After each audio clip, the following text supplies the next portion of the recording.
তেওঁ পুৰুষ। তেওঁ দেখুৱাব নোৱাৰে অথবা নিবিচাৰে।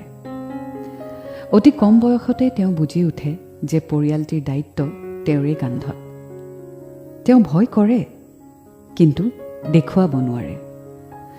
অকলশৰে অন্ধকাৰত টোপনি যাবলৈ তেওঁ হয়তো ভয় কৰে, কিন্তু তেওঁ এজন পুৰুষ। তেওঁ দেখুৱাব নোৱাৰে। নোপোৱাৰ বেদনাত তেওঁ কান্দিব বিচাৰে। ইচ্ছাবোৰ পূৰণ নোহোৱাৰ দুখত তেওঁ ভাগি পৰিব পাৰে, কিন্তু তেওঁ এজন পুৰুষ।